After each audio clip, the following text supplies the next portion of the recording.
Well, there we are. Well, my OBS crashed. This happens when things are live, right?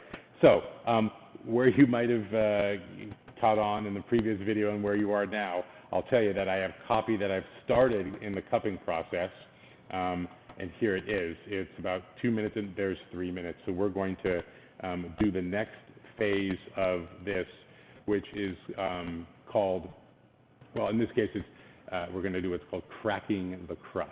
So we already did the dry sniff, right? And so you know that that dry sniff gives a nice first impression of the coffee from just the aromas of the freshly ground coffee. And now we're going to do, you know, a form of what can be called a wet sniff, right? In that we're going to crack the crust of this coffee, and we're going to let the aroma come up, and we're going to be able to experience it. So the process is you crack it with one kind of little tiny motion, and then you want to let that aroma come up, and then we have to rinse our spoon between each one. So if there are any issues between these cups, if there's one little bean that's either had a green defect or that's been roasted improperly, we'll capture it in one cup. If we experience it over and over again, then we know that there's a larger issue with the coffee. So here we go.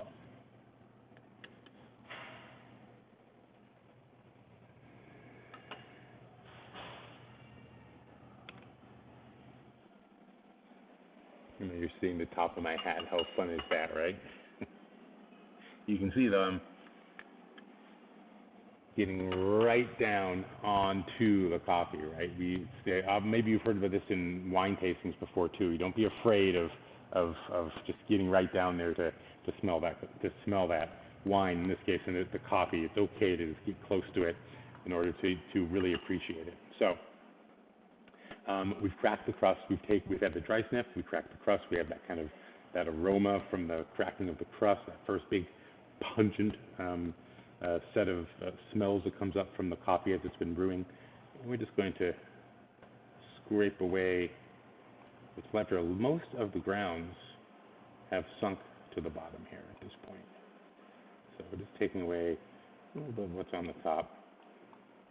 Again, we'll rinse the spoon in between so we don't transfer anything. If there is anything that we want to isolate in one of those cups, we don't want to transfer it, so we'll rinse the spoon in between.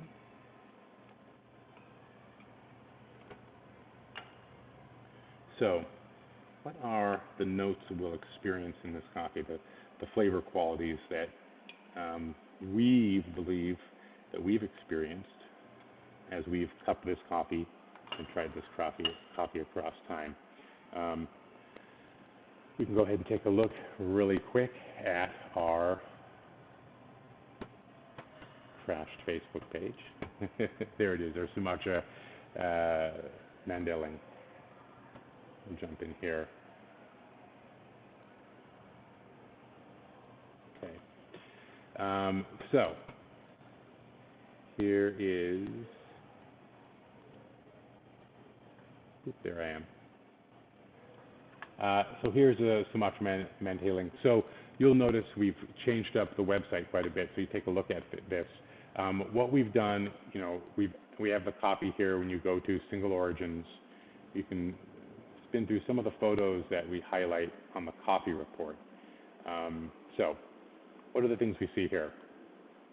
Here we see something that you might notice right off the bat if you've seen some of the other coffee trees and types that we've shown before.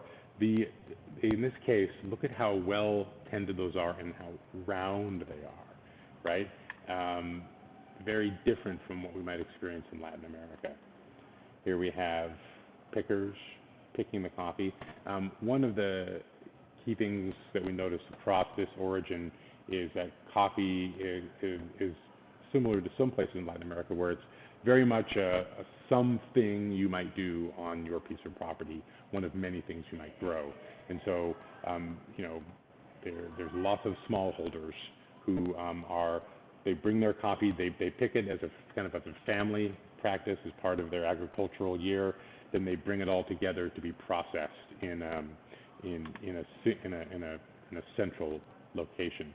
And can be what this looks like, though. We have, of course, seen a lot of change in Sumatra as far as processing goes. In this case, this is, if we roll down here, see our roaster notes, as well as right here, the coffee report.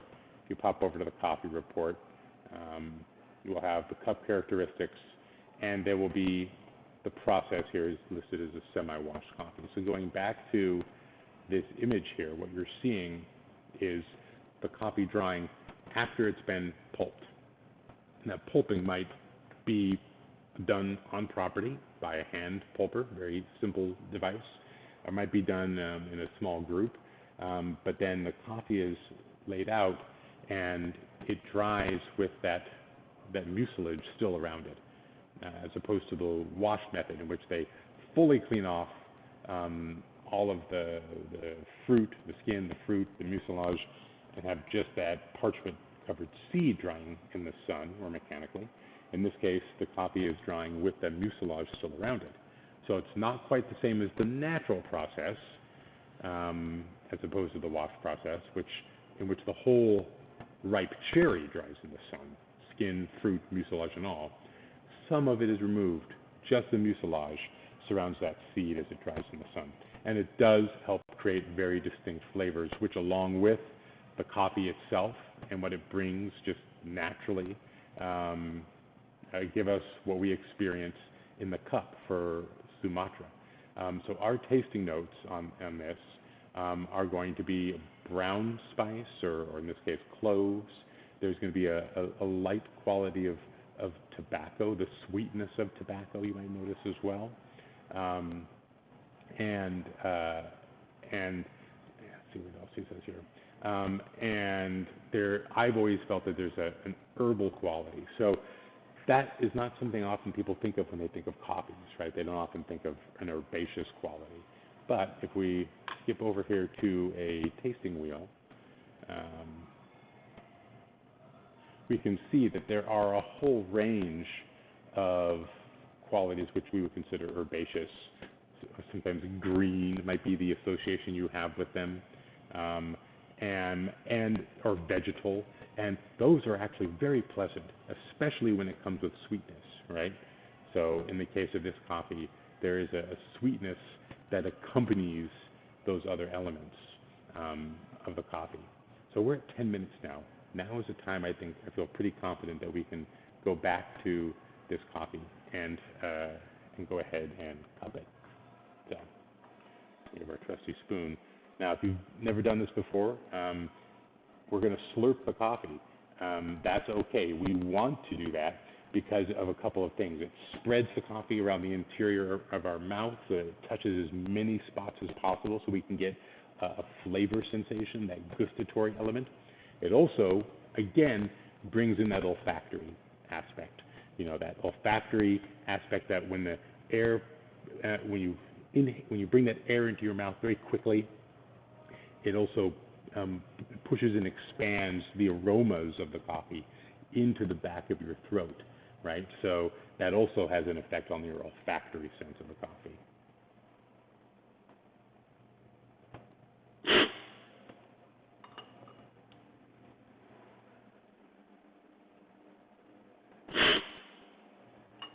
It is okay to slurp.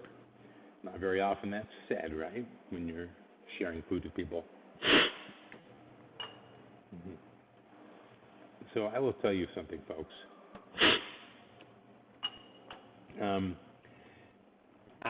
Up until 7 years ago when I started with Backdoor from Bronson, I wasn't always a fan of Sumatra, Indonesian coffees from Papua New Guinea.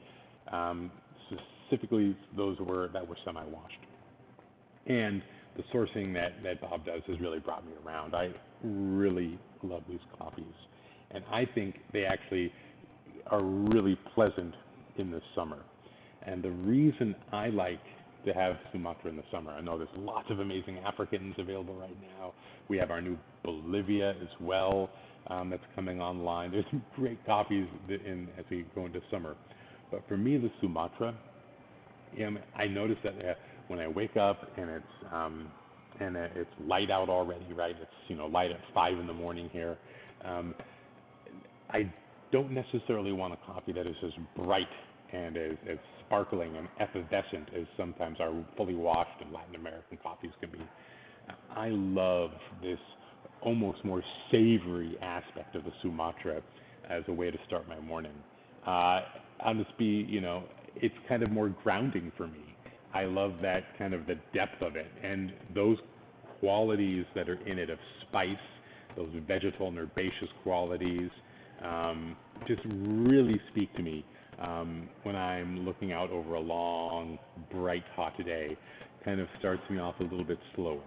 It's a little bit, that's just me, right? That everybody has their preferences. And that happens to be mine. Listen, I want you to try this coffee, and I think we're going to be highlighting it this next month as well quite a bit. We're going to be kind of working on a monthly highlight of coffees, and so I would love for you to try it. I'm going to send over a link right now in the comments down below. It says, try the Sumatra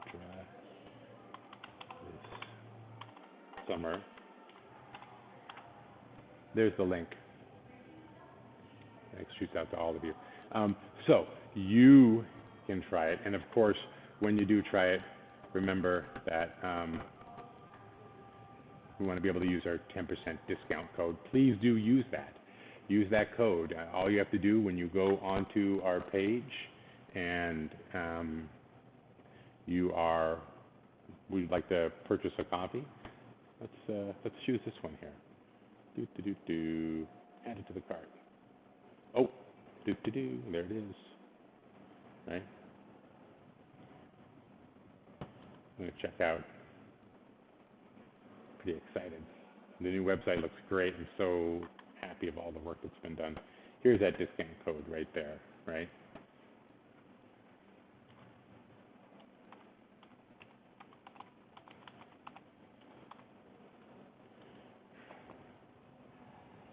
Oh, here I am live. Of course, it's not accepting it.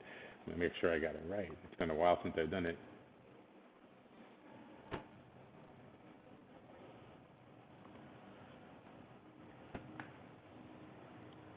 I think I had it done right there. And if it's not working, good thing I caught it for us all here. It's not. Cool. I will fix it. Or I'll talk to the person who can get it fixed for us. See? There you go.